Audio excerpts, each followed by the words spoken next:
us to think about what's going on and trying to make our life easier with choices we make in terms of looking at how to do things.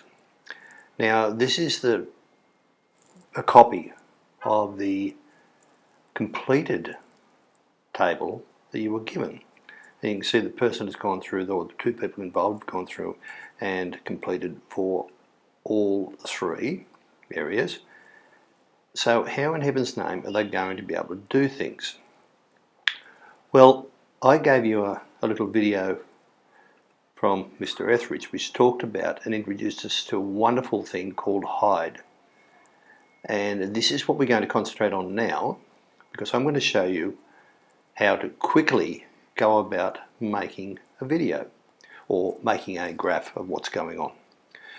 So let's use what we already know and let's work from there. I'm going to start by hiding the things I don't need to see. So I'm going to do this one, this across, and I go to this one and I can hide the row. Now it's still there, I haven't deleted it or anything, but it's just not showing. I'm going to gradually hide things so that only a few things can be seen at the end. And that will allow me to, without disrupting any of the information, because there's a big pile in this table, it's a huge table, and without disrupting anything, I can go through it and do what I need to do. Alright, another ones I need to hide are these ones, because I'm not going to use them, so I'm just going to continue hiding these ones, and let's go through it. Right, so I'm going to try to do something. I'm going to do a little graph here in a minute about, I can do it with blade length, I can do it with aerofoil shape, and I can do it with turbine height. So I'm going to do one at a time and show you how to do it, and so you can then let loose and make sure you can get this done yourself. Alright, we see there are all these factors here, but we've got to limit it down by hiding things until we only have what we need to do. Now, this is quite easy for me now, because I'm going to hide all of these ones, because I'm going to concentrate on homes powered. In other words, I'm saying to you that I am going to graph blade length against home powered. This might not be yours, but it just shows you how it can be done.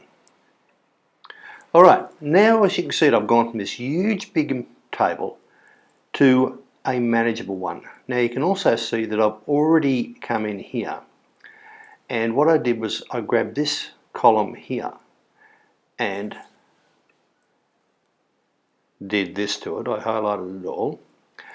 Then I went up to data. This was again in what you were asked to do, and I'm going to sort column D by that. So it will move things around.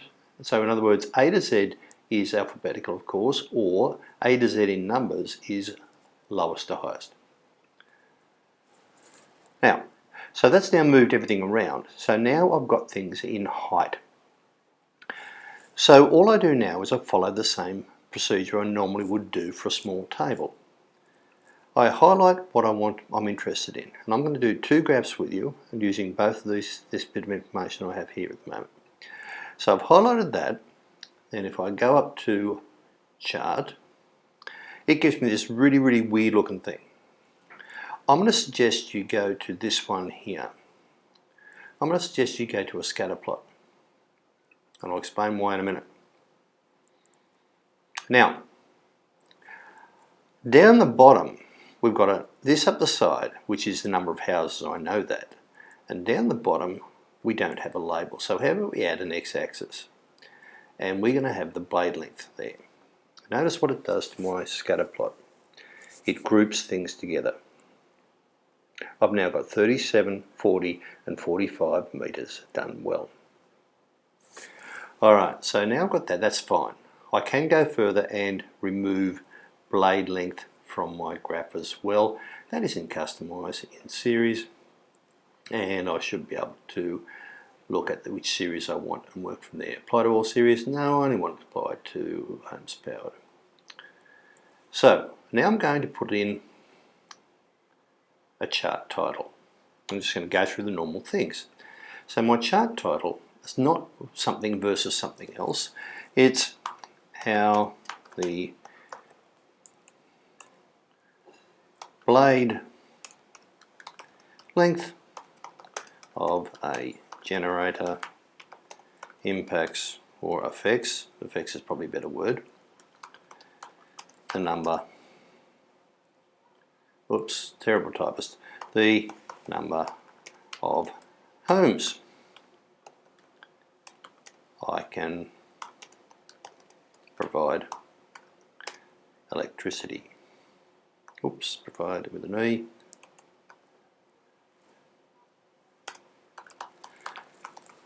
Alright, so now I've got that. Now let's do the rest of the labels as we should normally do. So I'm going to look at the horizontal axis, and the horizontal axis title is length of blade, and that was of course in meters. The vertical axis is number of homes getting power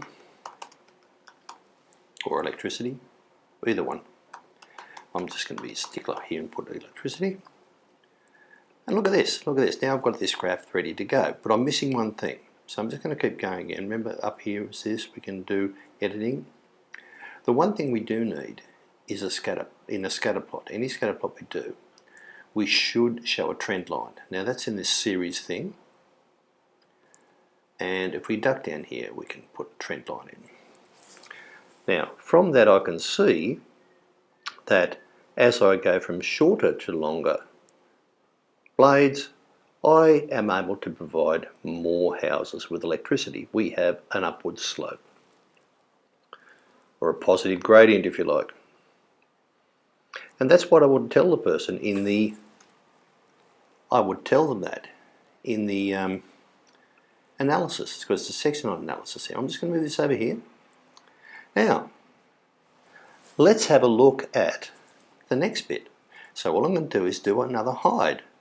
I go to here, I'm going to get rid of this one, and now I'm going to graph these things and see if there's a relationship. Alright, between blade lengths and turbines in the farm I need. Let's see if there's a relationship this time. Alright, same thing, I highlighted again. I go up, I do a chart. I don't do that chart, I would be suggesting I do the same chart again. And my chart I'm going to do is a scatter plot. So I'm going to customize this and do a scatter plot.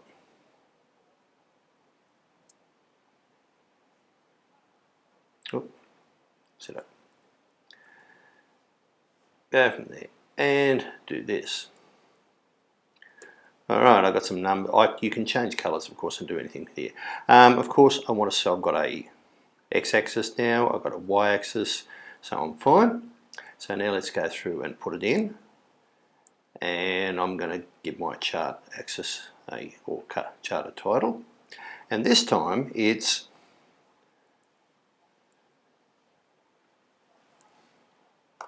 how blade length affects the number of generators, oops,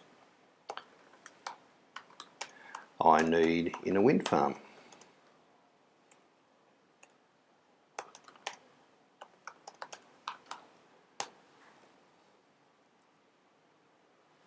Make sure I get all the spelling correct.